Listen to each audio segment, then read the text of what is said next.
Johnny, get your gun, get your gun, get your gun. Johnny, show the Hun you're a son of a gun. Hoist the flag and let her fly. Yankee doodle do or die. Pack your little kit, show your grit, do your bit. Yankees to the ranks from the towns and the tanks. Make your mother proud of you and the old red, white, and blue. Hi, and welcome to Guns of the Great War. Today we're going to be pitting two American war horses against each other, the Springfield, model of 1903, and the M1 Garand. Both rifles are chambered in 30-06, and we're about the same length, but the similarities end there. Springfield model 1903 is a bolt-action rifle with a 5-round capacity and represented an old age idea of accurate long-range fire. The M1 Garand, on the other hand, is an 8-round semi-automatic battle rifle. In World War II, especially in the early portion, soldiers would be armed with a mix of these. The Springfield 03s were the only rifles at the time capable of launching rifle grenades, while the M1 Garand armed the majority of infantrymen. You'll oftentimes hear that while the Garand had a higher capacity and had a much higher rate of fire, the Springfield 03 was more accurate. So today we're going to find out just how true that is. We're going to fire at 100 yards, both ball and match ammunition, and then bring it into 50 yards and fire in a more combat situation, alternating targets and firing from the offhand position. So alright, let's see what these things can do. Ammunition for today will be a combination of Federal American Eagle 150 grain M1 Garand FMJ ammo and Lake City M72 173 grain match ammunition. While neither of these is strictly accurate for World War II, the American Eagle closely duplicates the original M2 loading, while the 72 match is closer to the M1 ball ammunition used prior to World War I and a little bit during the war.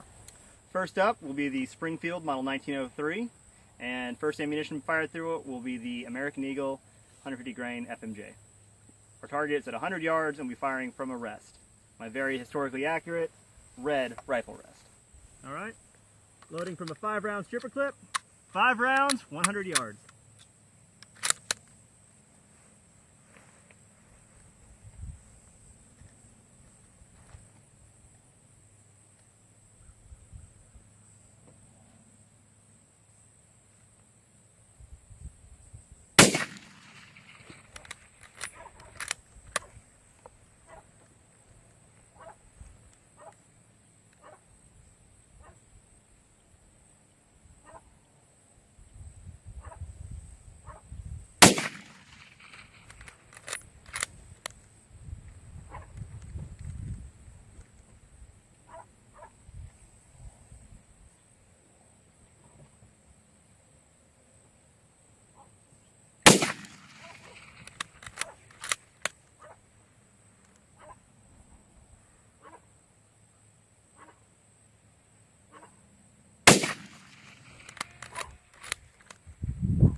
Alright, next up is the M1 Garand. This model is a post-war, but functionality-wise it should be no different than any used in World War II in Korea. Ammunition will again be the American Eagle 150 grain M2 ball clone. Let's shoot at 100.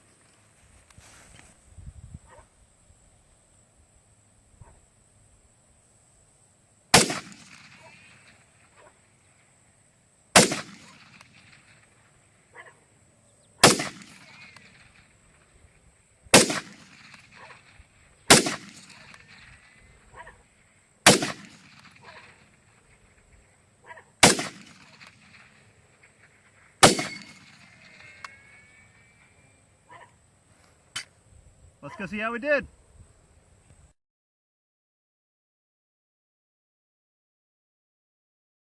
Fired, and this was through the M1 Garand. Surprisingly, it actually probably has a better group between the two. The Springfield 03 has 2 touching here, but the other 3 are spread out. And maybe because that's the first one I fired and I was still warming up. But the Garand group has 4 within the black, and the other 4 relatively close. All right, now that we checked our targets, we're going to go back to the Springfield 03 and fire 5 rounds of the M1903 match. Like I said, this is very similar to the old M1 ball ammunition that was used during the 20s and 30s.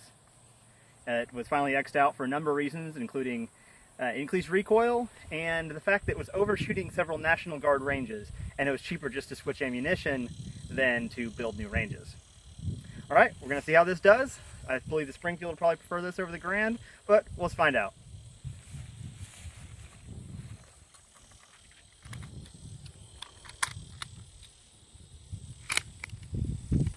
You'll notice also that I've dropped a shirt sleeve order, so it was a little warm for that field jacket. Hopefully the purists out there won't mind the switch.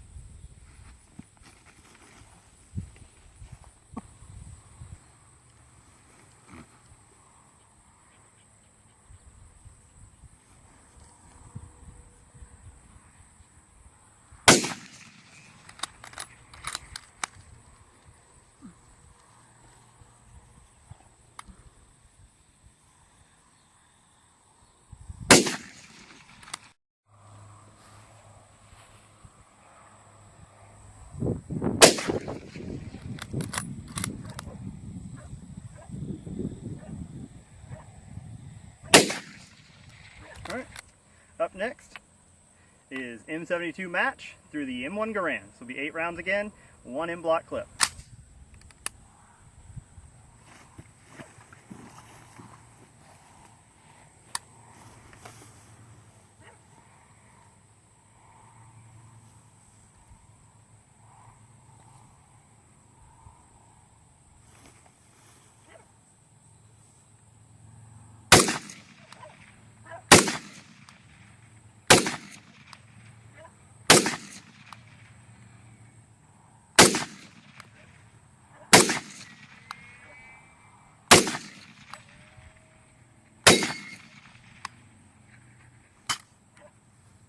All right, let's go see how we did.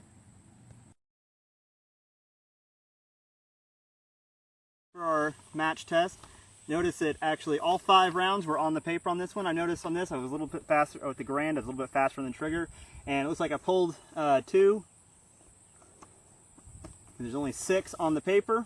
Looks like we got 1 just off a little bit, and not sure where the other one ended up. Of these, it looks like there were more kill shots on this Hun target head, courtesy of surplusrifleforum.com. More of them on the kill zone than with the Springfield, but the Springfield had a better percentage. So I guess that just how the shooter is and how he's going to run the gun a little bit better. In that case, I really could have slowed down a little bit on the Garand than the Springfield. All right, the German troop train's arrived, so now we're going to be working on reloading.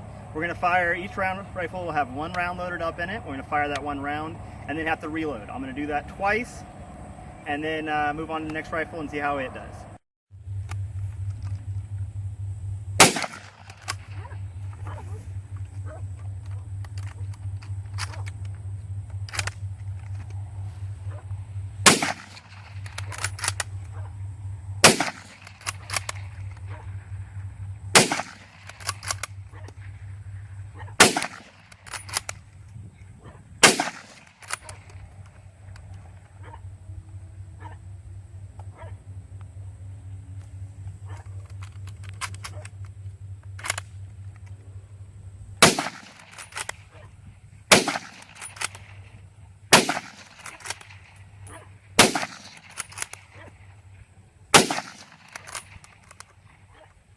And that's it.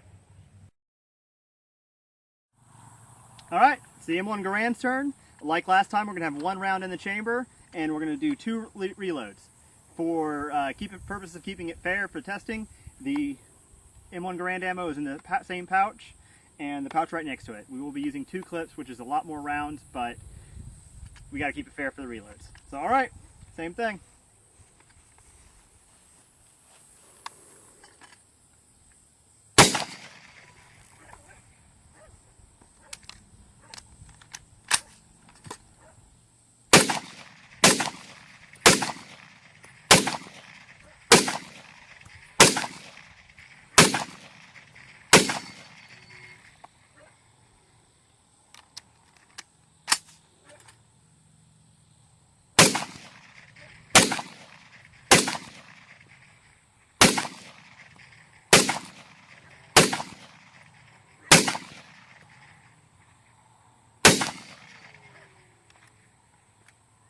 let's see how we did.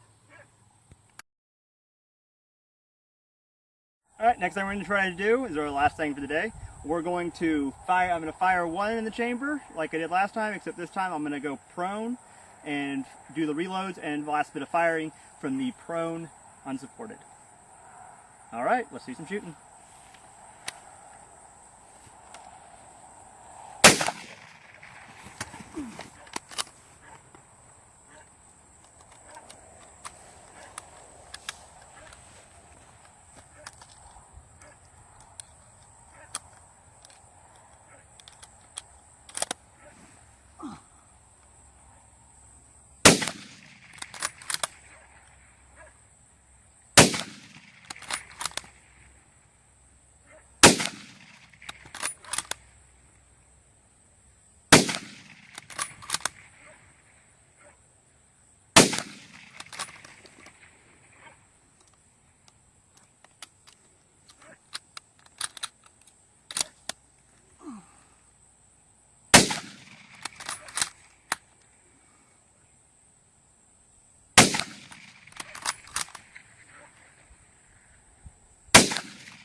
All right, let's see how we did.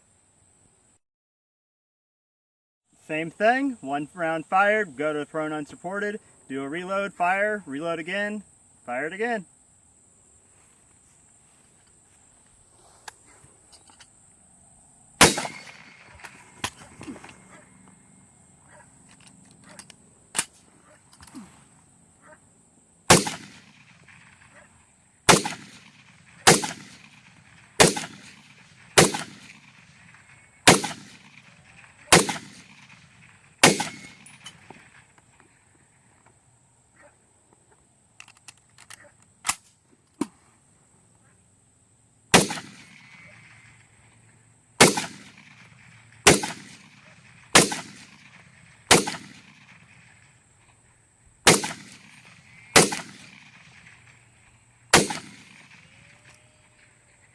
All right, let's see how we did.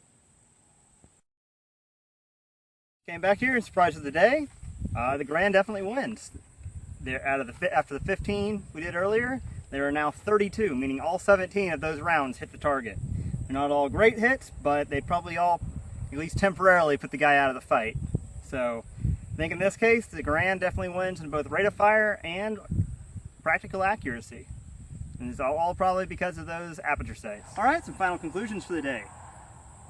I think overall we have to say the M1 Garand was the more accurate rifle, at least in terms of practical accuracy within 100 yards.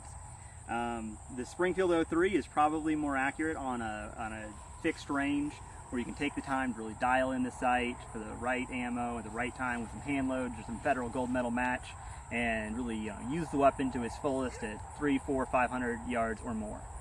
The Garand, on the other hand, sights are better for finding the target, tracking the target after shooting and moving, and making it a more practical combat rifle. Its higher capacity limits the amount of, or increases the amount of rounds you can throw down range before and between reloads, and semi-automatic means you don't have to lose that sight picture every time you pull the trigger. And I think, honestly, it is by far the better rifle of the two.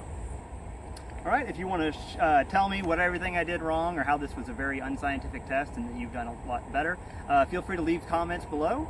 Maybe you'll like the video if you enjoyed it, or even share the video on Facebook or other social media websites, or even subscribe to the channel. I'll be hopefully putting out more videos on this later, including a more in-depth video on the M1 Garand and the equipment I'm wearing, along with an in-depth video on the Springfield 03 and the uniform and equipment of World War I.